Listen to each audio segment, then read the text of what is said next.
मेरे होठ जो खुले तो तेरा नाम आवे, पहले तेरी याद फिर राम आवे।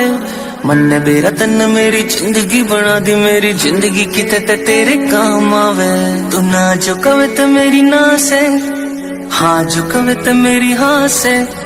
जिसकी मैं बात कोई टाल को नहीं सकता वा, और कोई को न मेरी माँ से। मेरी माँ मेरा रब, मेरी माँ मेरा राम, मेरी